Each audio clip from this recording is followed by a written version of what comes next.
pessoal, meu nome é Rogério e no vídeo de hoje a gente vai seguir falando um pouco mais sobre algoritmos genéticos e Python. No vídeo de hoje, especificamente, a gente começa o processo de decodificação do indivíduo, quando a gente passa de uma sequência de uns e zeros para um número inteiro correspondente. É como se fosse uma conversão de binário para decimal. Isso vai envolver algumas estruturas em Python que eu gostaria que vocês conhecessem, que vão ser importantes na sequência aí do nosso algoritmo genético. Então eu espero que vocês gostem, e esse é o primeiro de 2 vídeos sobre esse processo de decodificação. A ideia é ser bem minucioso na explicação e não omitir detalhes para que depois vocês possam usar essas estruturas. Então vamos lá, vem comigo! Nesse ponto aqui, pessoal, o que eu fiz foi iniciar aqui o Spider, mesma coisa que a gente já vinha fazendo, e passei para cá, ó, aquela sequência de comandos que a gente tinha trabalhado, né? Importei o NumPy, vou chamar daqui em diante de NP para ficar mais fácil, então aquele módulo ali todo vai ser chamado de NP e as suas funções internas, né? Aqui então eu vou criar um indivíduo chamando o NumPy, a função random int do NumPy, tá? Vamos chamar de função. Aqui o limite mínimo, o limite máximo mais 1, né? Então a gente quer de 0 a 1, mas tem que passar para ele como limite máximo 2, né? Então eu teria que escrever aqui 0 e 2, por exemplo, para ele gerar valores entre 0 e 1. E aqui o tamanho da cadeia que eu quero criar, o tamanho, no nosso caso aqui, do cromossomo binário, tá? Para poder enxergar isso, eu uso o comando print. Print e entre parênteses o que eu quero printar, né? No caso aqui o meu indivíduo, tá? Ao fazer isso, pessoal, para ser do mesmo jeito que era lá antes, eu venho aqui, ó, no play, tá? O meu arquivinho eu já tinha criado um arquivinho aqui com o nome AG versão 1.0.py. Eu posso salvar isso, tá? E eu venho aqui e dou um play, ó, estão vendo? Run file, ou aperto F5, tá? Clico aqui e ele vai executar aqui dentro do console, ó, o comando do mesmo jeito que era feito lá, só que fica em forma de texto. Aqui em cima, o normal, o usual, é estar na aba Help. Mas se eu for para a aba Variable Explorer aqui, eu vou conseguir enxergar todas as variáveis que foram criadas, né? E vou poder acompanhar aqui o andar da coisa. Por que eu criei variáveis aqui? Para ficar fácil, né, da gente poder usar esse comando. Eu estou preparando vocês para depois a gente criar classes e outras estruturas. Então aqui, ó, o limite mínimo eu criei e defini ele como 0. O limite máximo eu criei e defini como 1. O tamanho da cadeia eu criei essa variável e carreguei ela com 8. E aí eu uso isso dentro da função random_int aqui, ó. 0, 1 mais 1 que é 2 e tamanho, né? Então fica fácil de visualizar, tá certo? E aqui está o resultado, ó. Se eu der play, ele certamente vai gerar um resultado completamente diferente daquele. Ó, já gerou outro resultado. Por quê? Porque é criado de forma aleatória, né? Bom, para a gente poder decodificar essa cadeia e transformar isso aqui numa sequência binária em um valor real, a gente precisa passear elemento por elemento, porque tem que pegar esses termos, multiplicar pela base 2 elevada na posição, enfim, tem uma teoriazinha aí, né? Então vamos para a teoria primeiro, para depois a gente poder voltar aqui e ver o que precisa de Python para poder fazer o que a gente está pretendendo fazer, tá? Então eu vou deixar parado aqui, vamos lá para a teoria um pouco. Nessa parte de decodificação não tem grandes problemas, tá, pessoal? A gente tem só que entender a mecânica de como é feito e depois a gente vai procurar uma forma de fazer isso com a linguagem de programação que a gente tem. Aqui no caso o Python, tá? Então, vamos dar uma olhadinha em como isso funciona. Vamos pensar aqui na nossa função, x ao quadrado, tá certo? X ao quadrado tem valores reais, eu substituo um valor real aqui em x, eu vou obter um valor aqui, né, para y, né, para a função de x. É comum a gente definir intervalos, porque, na verdade, o domínio e a imagem dessa função tende de menos infinito a mais infinito. Então a gente vai estabelecer limites, mas eu não queria fazer isso agora, tá? Só deixar claro aqui que é uma função que entram valores reais e eu vou obter também valores, né? A variável independente é real, e a variável dependente vai ser também real. Posteriormente eu vou falar aqui sobre a gente definir essas faixas e tal, mas não agora. Agora a gente vai trabalhar com a primeira parte da decodificação. Então, a gente tem aqui um cromossomo, tá, que a gente criou e o tamanho dele é 8. Por algum motivo se escolheu o tamanho 8, não vamos ainda entrar no mérito disso, tá? Mas o tamanho é 8, tá de bom tamanho. E a gente sabe que 8 bits, cada variável assumindo 2 estados lógicos, eu tenho aí 256 combinações, né, possíveis, né, para isso. Do 0, onde todos os bits são 0, até o 255, quando todos os bits são 1. Então eu representei isso aqui. São 256 combinações, ou 256 números inteiros, que a gente pode obter convertendo para decimal, né, que vão do 0 ao 255. A nossa meta aqui é converter para decimal inicialmente, para depois fazer regrinhas de 3, enfim, e achar valores reais equivalentes, tá certo? Então, essa é a ideia. Isso tudo porque aqui a gente vai definir uma faixa de trabalho, então aquela faixa de trabalho vai ser igual representada aqui entre valores que vão dentro dessa faixa de números entre 0 e 255, ou se tiver mais bits, essa faixa aqui vai ser ampliada, né? Ok, pessoal? Então, aqui, ó, um pouquinho mais sobre a decodificação. Nessa primeira parte aí, eu queria deixar bem claro. A gente agora vai só fazer a conversão de binário, daquela cadeia binária, para decimal. Futuramente a gente vai trabalhar então para achar o valor real e depois, numa outra sequência de vídeo, a gente vai trabalhar com o cálculo do fitness, ou seja, substituir esse valor na função objetivo, tá? Então, fase agora é converter da cadeia binária para um número entre 0 e 255 ali, que é 8 bits, tá certo? E depois a gente vai fazer a regra de 3 e tal. Então, agora, converter de binário para decimal. Como é que faz isso? Bom, eu tenho aqui a minha sequência que vai do menos significativo ao mais significativo, tá? O que tem menos peso para o que tem mais peso, tá? E eu vou pegar e vou fazer o produto da base elevada na posição, como é feito no sistema decimal, né? O sistema decimal aqui, em vez da base C2, que só tem 2 símbolos, o nosso sistema tem 10 símbolos, né? De 0 a 9. Então, a unidade é, na verdade, 10 na 0. A dezena é 10 na 1. A centena, 10 na 2, né? E o número que tiver aqui dentro, multiplicado pelo peso da posição, unidade, dezena, centena, milhar, né, vai compor o nosso número. O sistema binário, quando a gente converte para decimal, é a mesma coisa, tá? Então, eu tenho a minha sequência numérica aqui, binária. Eu tenho as posições, que vão do menos importante ao mais importante, menos significativo, portanto, ao mais significativo, tá? E isso vai compor o peso. Base elevada no expoente, que é a posição, vai me definir o peso de cada posição. 2 na 0 é 1. Né? Então, 1 vezes 1 é 1.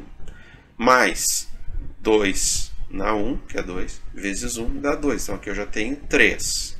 E aí eu vou somando, tá?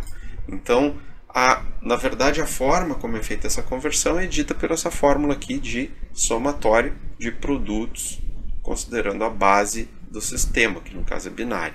Então, a variável no sistema decimal vai ser o somatório com a posição, o índice da posição, indo de I até M-1, ou seja, indo de 0, né, I igual a 0, até 7, são 8, né, 8 bits, então eu vou de 0 até M-1, até 7, porque começa com 0, onde eu tenho o conteúdo vezes a base elevada naquela posição. Então, conteúdo vezes 2 na 0, mais esse 1 vezes 2 na 1, mais esse 0 vezes 2 na 2, e assim eu vou fazendo.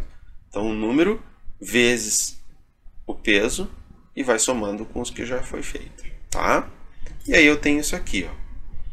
1 vezes 2 na 0, mais 1 vezes 2 na 1, mais 0 vezes 2 na 2, mais 0 vezes 2 na 3, mais 1 vezes 2 na 4, e assim eu vou fazendo, somo, e eu vou ter um número que vai de 0 até 255.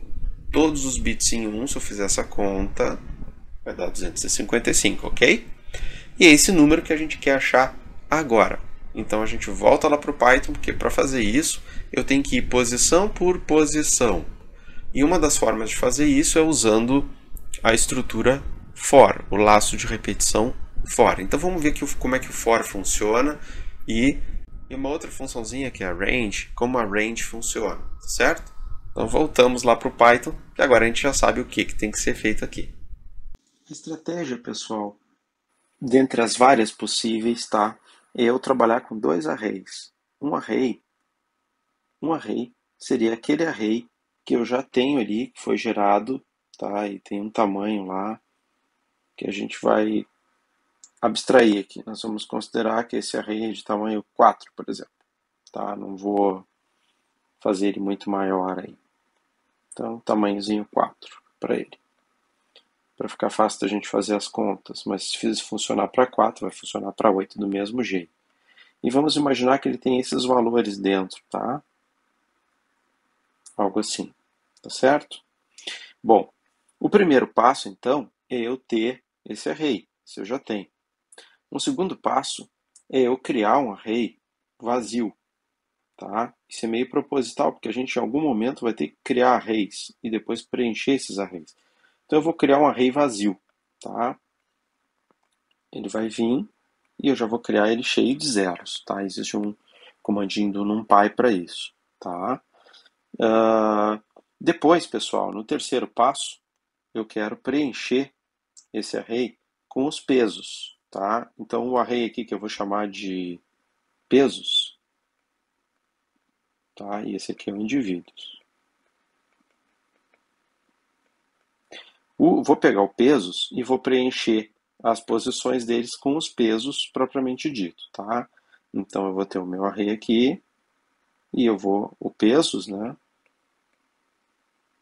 E eu vou fazer o seguinte, ó. Aqui vai ficar 2 elevado na 0, aqui 2 elevado na 1, 2 na 2 e 2 na 3. Quanto mais bits eu tiver, né, esses caras vão crescer para a esquerda, né, porque esse aqui é o menos significativo e esse aqui vai ser sempre o mais significativo. Então eles vão aumentar para a esquerda. Posteriormente, pessoal,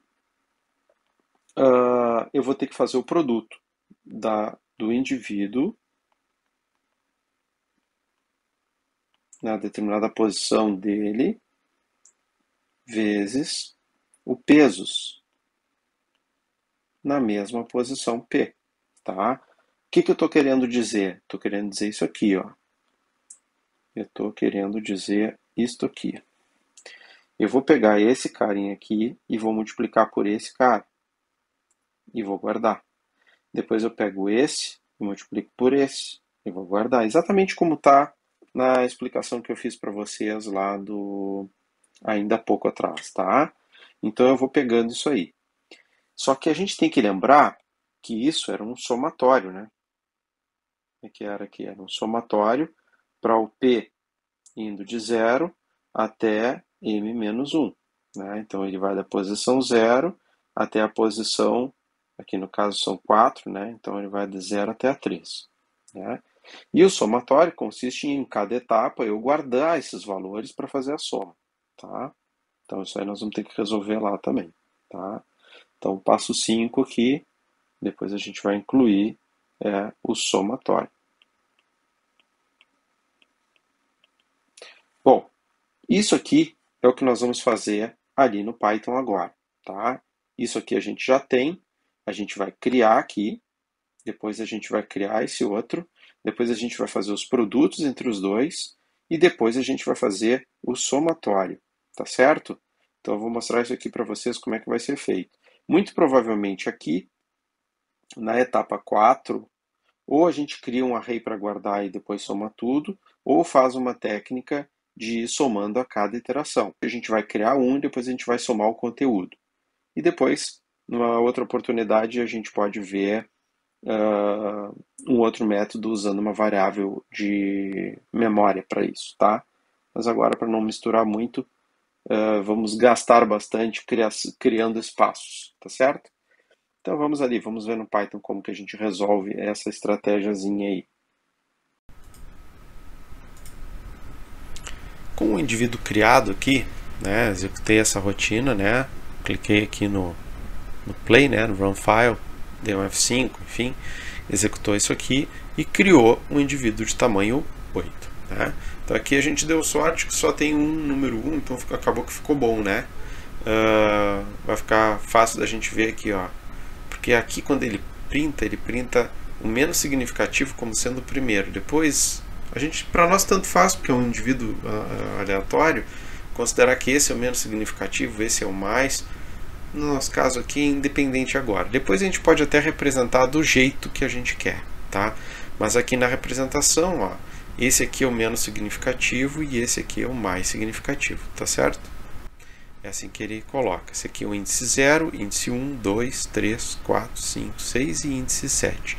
Para eu saber como isso funciona, basta eu fazer assim, ó. Indivíduo e aí a posição 7. E aí a gente vai pedir e ele nos responde que é 0. Indivíduo posição 0, 1, 2. Posição 3, ó, é a única posição que tem que dar 1. Então, indivíduo posição 3 tem que dar 1. Né?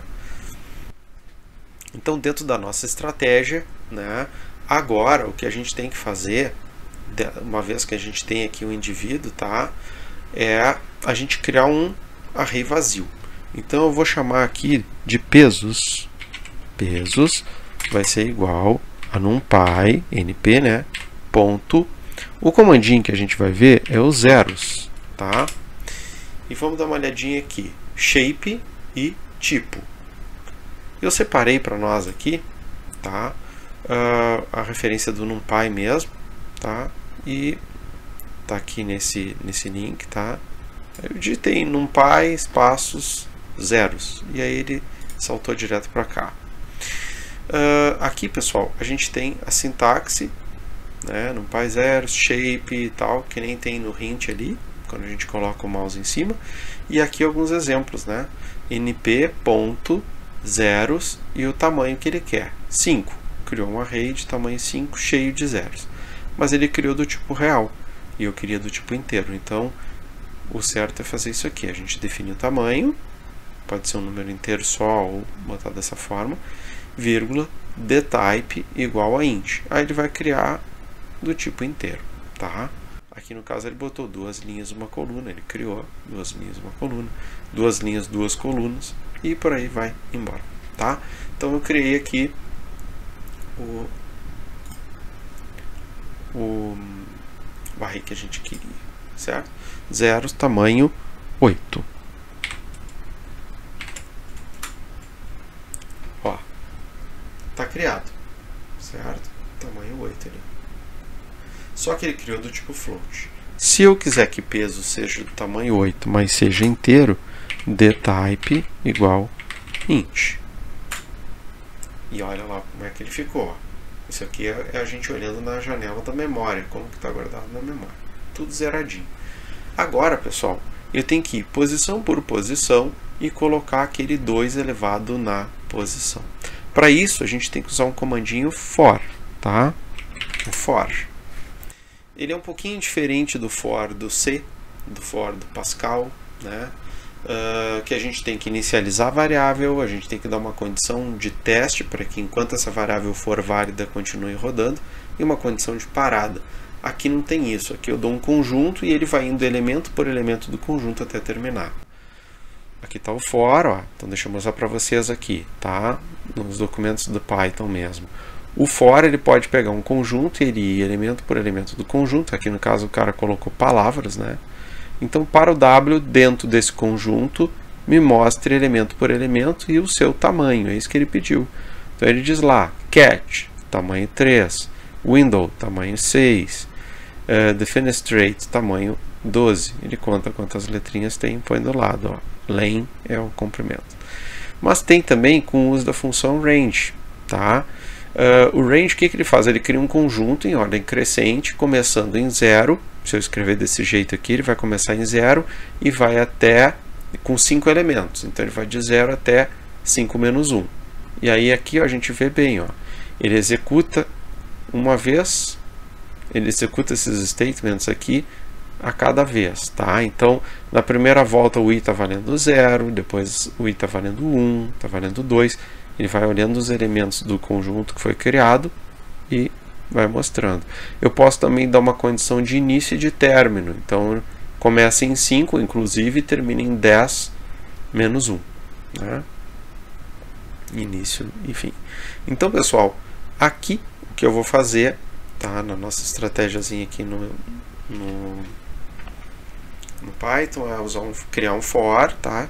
P vai ser a variável que eu vou usar, indo de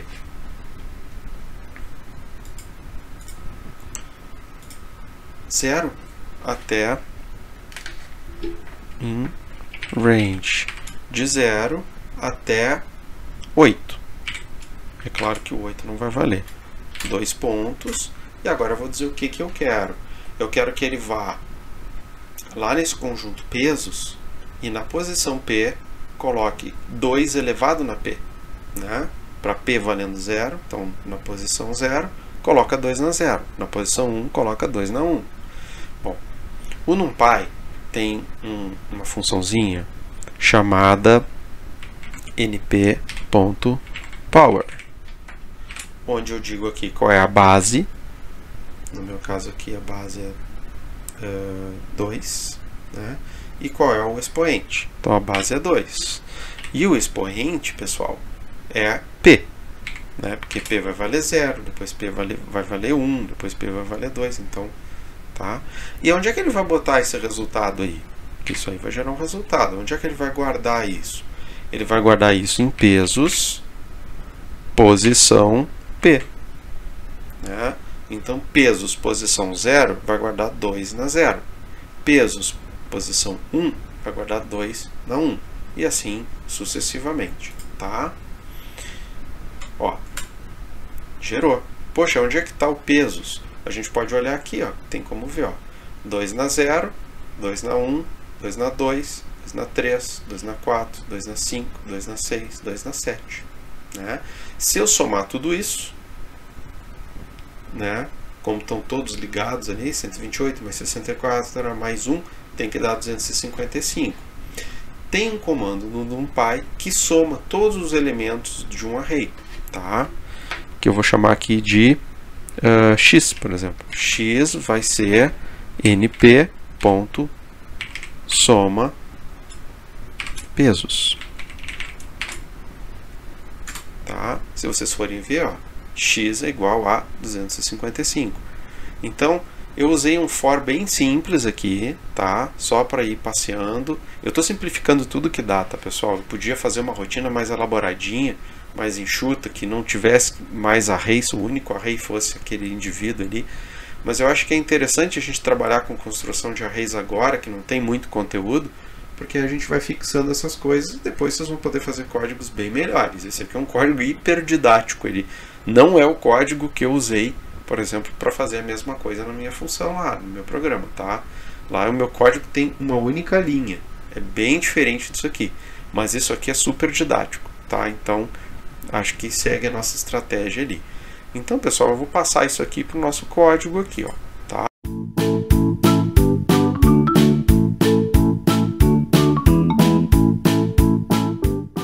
Bom, não está pronto ainda, tá? Então aqui cria indivíduo, aqui eu criei, nesse espaço aqui, ó, eu criei o pesos e agora eu tenho que fazer a soma. Então seria o outro passo aquele onde eu vou fazendo as somas, né? Os produtos, desculpem, e guardando. Então aqui, ó, eu vou guardar assim, parciais vai ser igual a np.zeros, vou criar um array, tá? np.zeros do tipo tamanho, the type igual a int, certo? Bom, the type igual a int. Muito bem. E agora, pessoal, eu vou pegar e vou fazer os produtos de cada etapa. Posso usar o for para isso, né? Posso usar o for. Vou copiar isso aqui. Agora, em vez de pi, eu vou chamar de i. Para ir dentro de tamanho, então, indo de 1 até 7, né? O que ele vai fazer? Ele vai aqui em parciais. Ele vai guardar em parciais posição i, que vai de 0 até 7. O quê? O que ele guarda aqui? Ele vai guardar indivíduo, posição i, vezes pesos, posição i. Tá? Então ele vai em indivíduo e vai lá pegar o que tem. Então, na primeira posição é 0, né? Olhando o mouse aqui, ó, a primeira posição é 0. 0 vezes o da primeira posição de pesos. 0 vezes 1 é 0. E vai guardar 0 no array parciais. Depois, no mesmo lugar, tudo no mesmo lugar. Pega o lugar 0, multiplica pelo peso do lugar 0 e guarda em parciais lugar 0. Tá? E aí ele vai fazendo isso produto por produto. No final, parciais vai ter os resultados parciais. Tá? Então, para a gente ver como é que vai ficar isso, eu vou copiar daqui, Ctrl C, e vou largar aqui. Ó. Parciais, cria, bonitinho. Tá? Criou. Olha lá, parciais, como é que ficou. Ó. Era 0 vezes 1 dá 0. 0 vezes 2 dá 0. 0 vezes 4 dá 0. 1 vezes 8 dá 8. Estão vendo? E aí ele guardou. Depois, pessoal, eu simplesmente pego e digo assim, ó. Decimal, que é a resposta, né? Decimal é igual a np.sum, de soma, quem? Todos os valores de parciais. Tá? Então ele vai somar todos os valores de... todos os valores de parciais. E aí eu printo aqui o indivíduo e depois print decimal. Vai ficar um valor em cima e outro embaixo. Pode botar uma vírgula aqui. E ele vai printar os dois, tá? Ó, vamos rodar o nosso programa. Aqui ele bota o indivíduo e aqui bota o valorzinho do lado. Ó. O indivíduo é esse aqui. E o quanto ele vale entre 0 e 255 está aqui do lado. Se eu rodar, ele vai gerar um indivíduo diferente e quanto ele vale. Certo? Então, é assim que eu vou decodificar esse indivíduo para valores entre 0 e 255. Notem que não está a decodificação toda pronta ainda. Tá? Agora eu tenho que pegar esse valor aí e converter ele para um valor dentro da faixa lá que eu vou escolher. Mas isso é coisa que vai ficar para mais adiante. Tá legal? E é isso, pessoal. A ideia aqui é não fazer um vídeo muito longo, deu meia horinha, né? Suficiente para a gente compreender o processo, compreender essas funçõezinhas aí do NumPy, que vão ser muito úteis nas nossas programações de hoje em diante. Então, pessoal, encerro por aqui e aguardo vocês no próximo vídeo para a gente concluir esta tarefa da decodificação do cromossomo binário. Agradeço a todos, se gostaram, deixem um like, curtam, compartilhem, comentem. Muito obrigado, pessoal. Fiquem bem.